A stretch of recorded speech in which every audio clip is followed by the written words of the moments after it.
Hi folks, back with you again on the Men of the Finite channel. There will be a follow-up to my video on enlightenment on the main channel coming soon. But for now, there's another example of poetry dressed up as a point or argument that I found here on YouTube that I really want to deal with. Now, I'm not going to preface that video too much. I'm just going to launch straight into it and you'll get the idea of what I'm on about. Despite the purposelessness of evolution. Well, you're off to a bad start here because you are attempting to assign meaning to the absence of something when that absence doesn't actually have any applicability. It makes no more sense to speak of evolution as purposeless than it does to say that a branch falling off a tree in the wind is purposeless. It is simply what happens. Evolution is simply what happens. You cannot assign meaning to the absence of something where the opposite of that absence can never be. You speak of your brain evolving to do things such as hurling rocks and finding fruit, things that are purposeful for survival. No, we don't talk like that at all, in fact. Perhaps in an informal setting where the conventions of language are at play, people may speak about purpose within evolutionary processes, but in a more formal sense, no one would ever speak of evolution in such a fashion. No one would ever ascribe purpose or any kind of teleological dimension to evolution. To do so would be to express an ignorance of the nature of natural selection and its mechanisms. The only time that the concept of purpose would be brought up in an evolutionary context would be in a discussion about how evolution produced the emergence of the phenomenon of purpose through the evolution of consciousness. Did your brain also evolve the mechanism for you to create an imaginary tale of purpose that you then bring to the table of purposelessness? It's more accurate to say that evolution produced, through the emergence of a particular kind of consciousness, the phenomenon of purpose, and indeed meaning and valuation. It's ridiculous to say that this purpose is imaginary when we are here bringing it to the table, and when the consciousness through which we bring it to that table is the only place from which it can arise. The problem with your point of view is that you cannot get out of the back of your head the baseless and unproven assumption that purpose must come from somewhere other than the natural manifestations of our consciousness.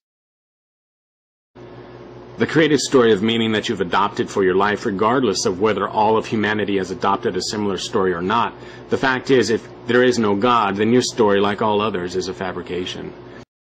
Ah, there we go. The three most abused words in this or any other language. The fact is. It'd be nice if you gave some supporting evidence before you indulged in that kind of rhetorical device.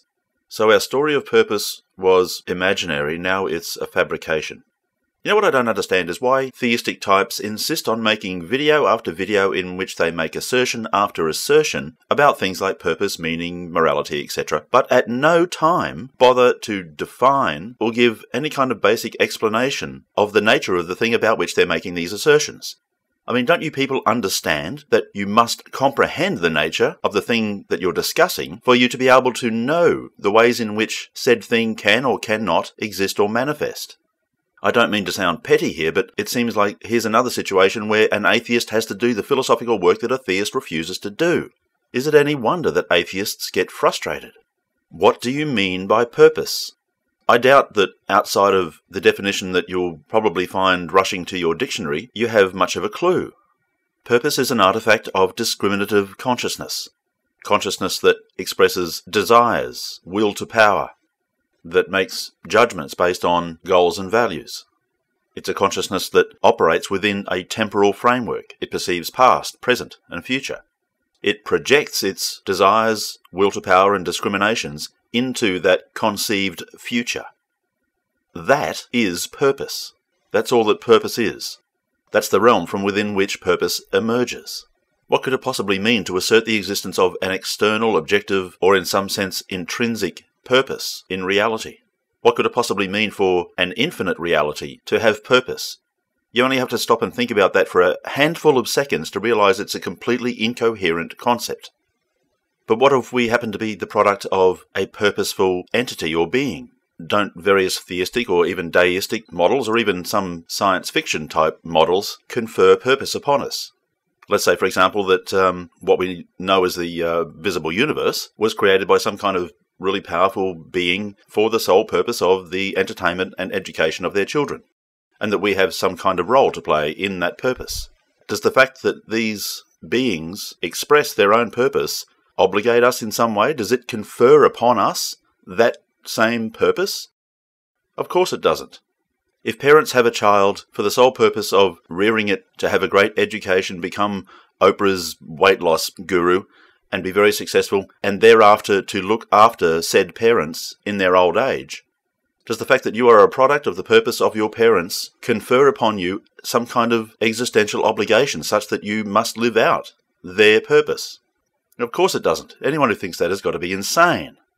Purpose exists relative to and emerges out of an individual subjective consciousness, as I explained earlier. It is not possible to confer upon any others a purpose that exists relative to the emergent properties of your consciousness, or the consciousness of any other being, no matter who they are, no matter what they created. God cannot give you his purpose. He cannot obligate you to his purpose. The other point to be quickly made here is that of projection. It is actually not possible to infer from facts of reality any kind of purpose or teleology. When you interpret facts of reality in that way, all you are doing is projecting the content of your own consciousness. Sometimes I wonder if theists have ever heard of things like projection and personification and anthropomorphism. I wonder how many people can actually say the word anthropomorphism without stumbling over it. I sure as shit can't. But anyway. You see, although you are willing to speak of your mind's inability to grapple with the magnitude and gravity of existence, well, as it happens, I'm not willing to speak of any such thing. My mind doesn't have any problem grappling with the magnitude and gravity of existence. And while most atheists wouldn't go as far as me with that, of course, what they would say is that grappling with the magnitude and gravity of existence is an ongoing process. But as that process unfolds, there are certain facts of reality that can be discerned. One of those things is that your entire worldview is a confabulation.